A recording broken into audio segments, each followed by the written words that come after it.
my name is Sam. Thanks for checking out this video. If you get to the end and liked it, thumbs up, subscribe, bell notification, yada yada yada, you know the deal. I read a buttload of books this week, and I feel like a lot of them were like pretty like, I feel like a lot of them were like hype books that people have been like either recently released or like basically released this week, that people were wanting to know about. So it was a really good week. I feel like I made progress. I don't know why. I feel like I've gotten more done when I read books that are recent releases than books that I have like as a back catalog that's 3 years old. But apparently that's a thing. And yeah, let's talk about them. Also, praise be, we have sort of sunlight today. It was like gray here for a solid like 10 days. And then we got hit with like 3 feet of snow overnight. And I think it's the gray is reflecting off the snow to cause the light, but whatever, I'll take it. So first off, I read American Royals by Catherine McGee. She is the author of the 1000th Floor series, which I took some issues with, so I was curious to see where this go. I didn't see any of the same issues that I saw in the 1000th Floor. I think it's supposed to be a trilogy, last I saw, but it's set in the United States, where instead of a democracy, we ended up with a monarchy here. And well, not here in the United States. I live in Canada, but the main character is the daughter who is set to inherit the throne after her father, and she's being pressured that she has to marry because she will be the first queen.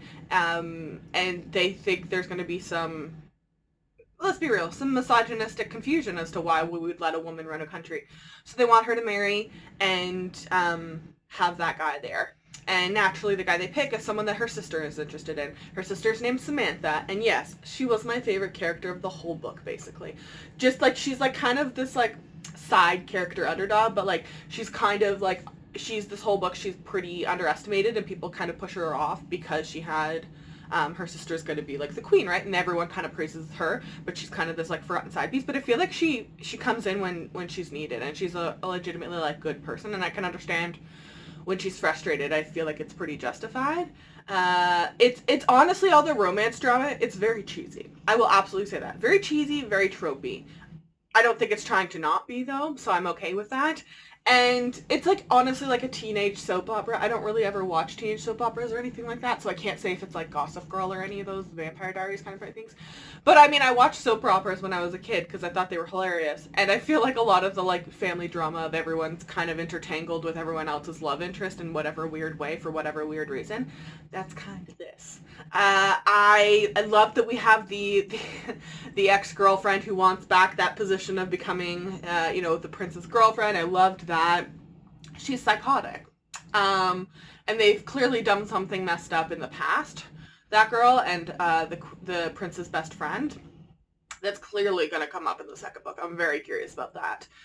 I think in the end it's somewhere between like a 3 and 3.5 out of 5 stars. I don't think it's anything like mind-blowingly different. It was just a nice, enjoyable read. It was light. It wasn't anything too deep. There was no big twists and turns or anything like that. So it is what it is. It's a romance. Well, I don't even know if romance. It's kind of romance conflict. It's very centric.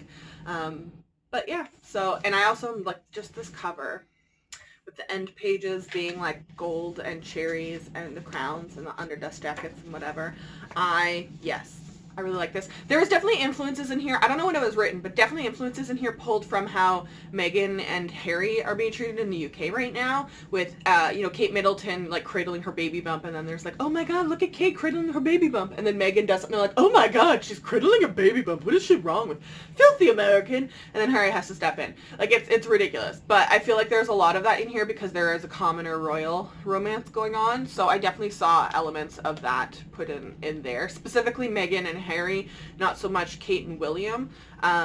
Maybe it's just because that one's more fresh in my mind. I know it wasn't an easy come in because I remember that whole Wadey Katie thing in the news. I remember seeing all those things when I was younger. But I feel like this is a lot more similar to Harry and Meghan. Then I picked up There Will Come a Darkness by Katie Rose Poole. Honestly, I went into this kind of expecting to DNF it with all of the like reviews I've heard, but I have to hardcore disagree. The reviews and the general thoughts I heard was there's too many POVs, which that's, again, I've heard people say that about lots of books where I'm like, well, this would be incredibly boring if it didn't have all these other POVs. There's And then I heard a lot of like, well, it's confusing, and they're like, they don't really they don't make kind of sense. And I was like, how? That's not even how. All of the POVs are like their own personal POVs, but they're all tying into this major overview arc. That's very clear from the beginning that they're all intertwined in one way or another. That's like abundantly clear. So I'm not totally sure where that comes from. Part of it could be I listened along with the audiobook to this because people were like, oh, the POVs are confusing. So I was like, maybe they'll have different cast of narrators.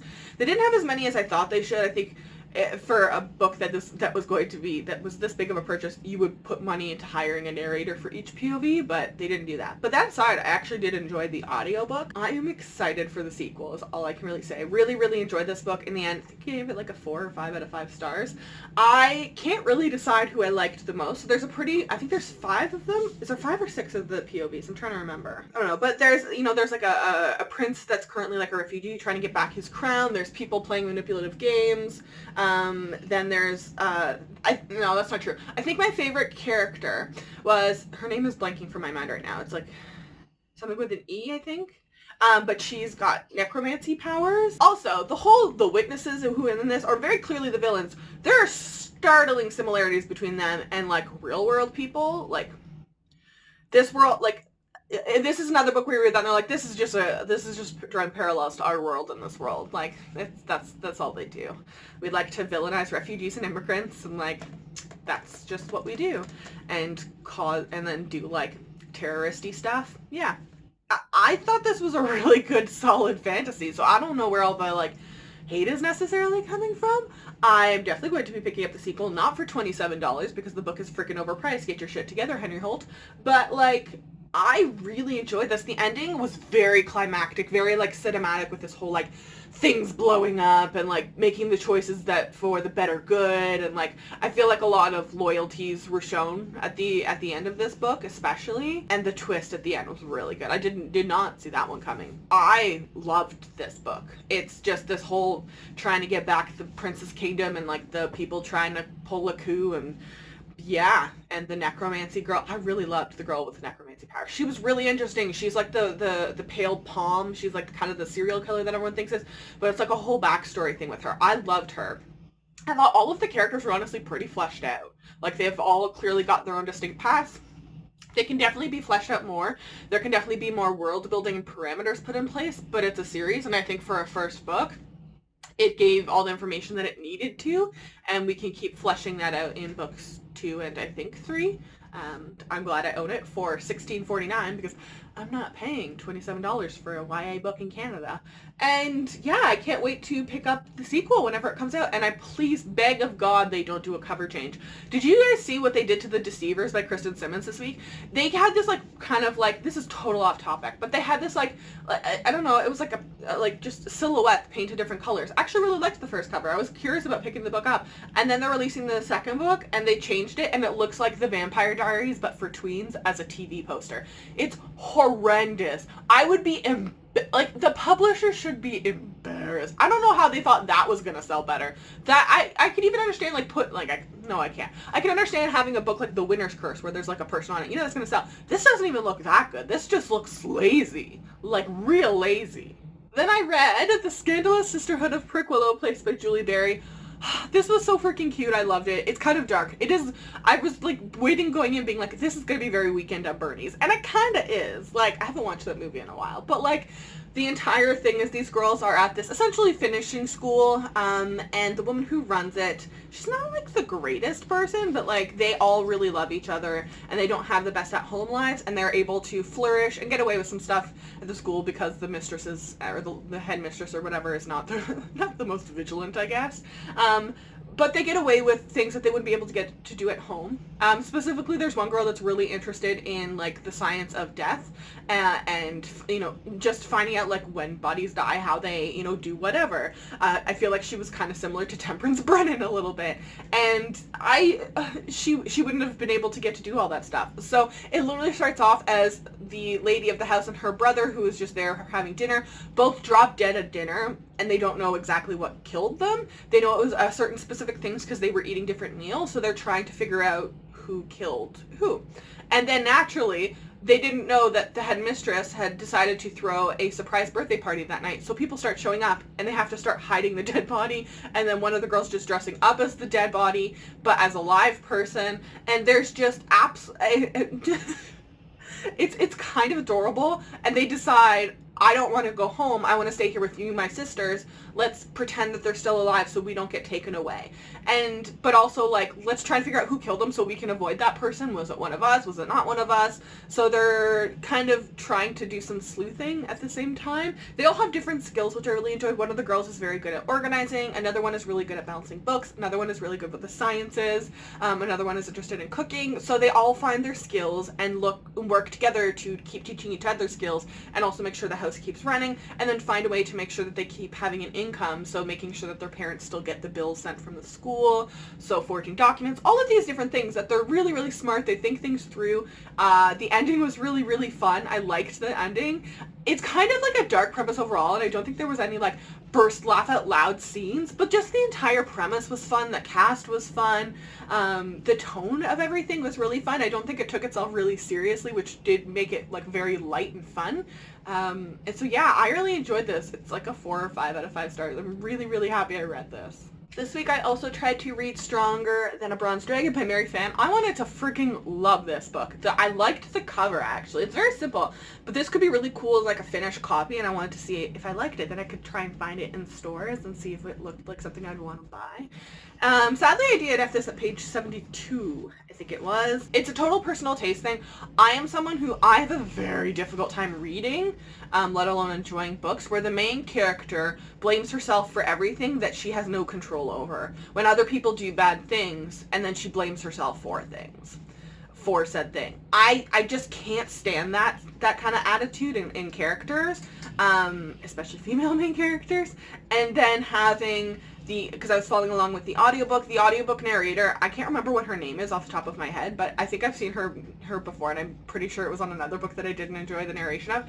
She does like the breathless, gaspy voice for the whole book, and again, I've mentioned this before, when you do that for the whole book, it takes away the entire functionality of having a breathless gasp, so when things get to a point where you would be breathless, it doesn't hold any impact anymore. So having that, it just seemed like the girl was very timid and dainty, and I was like, this doesn't match with what the character herself should be, of like a dragon fighter, village protector, and then is being forced to like marry someone. It just like, none of it was connecting with me, unfortunately, so I am not going to continue on with this. Then I read Kingdom of Souls by Raina Barron. I'm just so curious about this book because, well, I mean, the cover alone, but like the premise sounds really, really cool. And then it has been purchased by Michael B. Jordan's company to work with, I think it's Fox, to make into a movie, which I hope happens and it doesn't just sit in a basement. So our main character is the daughter of the local, the mother is like kind of in charge of like the local, like, I don't know, church or whatever we want to call it. I can't remember the name off the top of my head. And her family herself that she is a descendant of is always had magical powers, but she is basically at the age capping out where this is when your powers show or you don't have them, and hers still haven't shown, and she's feeling like, you know, she doesn't fit in with her family. And children are going missing, so they need to find out who. And then the whole demon thing keeps coming back, and her mother is not exactly who she says she is, and she's got this whole, okay, that was one thing, yeah. The romance in this is kind of hella adorable. I loved the main character and her flirting with her like high school, like childhood sweetheart kid. I loved that. They're adorable. I think the first third of this book was really, really strong. I was so into it. I was loving the pacing. I was loving all the development. And then I felt like it didn't dip. It just stagnated. And I just kind of started getting bored. And then it, you know, a little bit of a peak. And then I kept getting bored. So the pacing of this is struggles. I feel like you can tell it's a debut work in that sense, and especially with it being as long as it is, it's a bit chunkier of a book. I just saw lots of sections where I didn't think anything was really happening, and I didn't think it was really progressing the story all that much. And I think the last kind of thing I took beef with was where it ended. I feel it could have ended at multiple different parts before that would have made more sense. And then whatever came after could have been added to the second book. I just don't think there was any like gasp or shock or going like, oh, the way that there was for something like There Will Come a Darkness, where there's a big explosion, very cinematic, and then you get to the end and you kind of just, wait, what do you mean it's over? There wasn't really any of that here. I feel like it just kind of stopped where it did. And I don't think that was really a good position in the story to do that in. I think I definitely will read the sequel though. It's somewhere between a 3.5 out of 5 stars. I think this is also one though that, like, even though it's not like the highest of rating, I will come back and reread this. I'm not totally sure why. I feel like the setting is a little bit different, and the general, like, the whole demons coming back, I feel like it had a little bit of a different take and a tone to it than a lot of YA fantasy. So maybe when I'm in those ruts where I'm like, I've read this fantasy before, this could be one that I could go to if I still want to read fantasies. And I'm curious to see where the rest of the series is going to go, and hopefully she'll get, maybe even stronger as a writer. And, things will, the pacing will hopefully, I think that was my biggest takeaway, was the pacing was a little bit wonky and it struggles. And lastly this week, I read Supernova by Marissa Meyer. Thank God. I wanted to make sure I got this done this month because I've been so anxious for this book. Ma'am, such not a cool ending. Oh, God. So, I mean, like, this is a 5 out of 5 stars book for me. Marissa Meyer is confusingly good at wrap-ups. Or, like, series endings. This is technically the conclusion of this trilogy. Even with, like, Winter. Like, I feel like Winter was a solid conclusion. And that is a thing that a lot of authors struggle with. A lot of authors. And then even in her debut series, she nailed it. She did a really good job. And I feel like this is along the same wavelength. There was no lulls, despite how big it is being. Lots of things are, like, everything is tied up. Lots of big reveals. The freaking epilogue, though. Okay, just like pointing it out here, it says the epic conclusion of the Renegades trilogy, okay? So we're focusing on Nova and the Renegades and Ace and trying to get her uncle out and everything that's going to happen there. And the reveals of who, what's his name is? The Sention, right? That's it? The Sentinel. The Sentinel guy, and I can't remember if, is it Nightmare is her... No. Oh my God, I'm trying to remember. There's Nightmare is her regular Renegade's name. Oh God, I'm confusing them already. Anyways, Nova and her alternative egos, and everything. There was like a big explosion, whatever, at the end of Arch Enemies, and making sure that, the lovable friend is okay because he was in isolation in the first and second book, and trying to get him out and make him okay and fix the whole world. But Ace Anarchy is like kind of bat-crap crazy, and we see that in this book. The epilogue, though. Okay, if there is not a spin-off series, at the bare minimum a novella, I hate Marissa Meyer. It was so uncalled for to throw that epilogue in if they're not going to do anything with it. And I know this series sold well enough, and is going to sell well enough, especially this book. Everyone I know bought it. So, like, I'm going to be absolutely furious. It just, I won't say anything else, but, like, if you've read it was so uncalled for. There's a YouTuber that I watch called Zachary Michael, and, like, every time someone does something to annoy him, he yells ma'am at them, like, repeatedly, and I was just walking around screaming, like, ma'am, why would you do that? Why? Marissa, ma'am! So, loved the book. The epilogue pissed me off if they're not going to do anything with it. We need a spin-off. That's it, or a novella or something. Because, like, that was just unnecessary to do to readers if we're not going to do anything with it. So yeah, those are all the books that I read this week. Let me know in the comment section down below what you read this week. I'd love to know if you read any of these, your thoughts. If you have any theories on the stupid ending of Supernova, I would also love to talk to you, probably in DMs to avoid spoilers. Anyways, I will link all of these books in the description box down below, and I will link all of my social media. If you follow me, I will follow you back, and I will see you on Tuesday, I think, with the October wrap-up.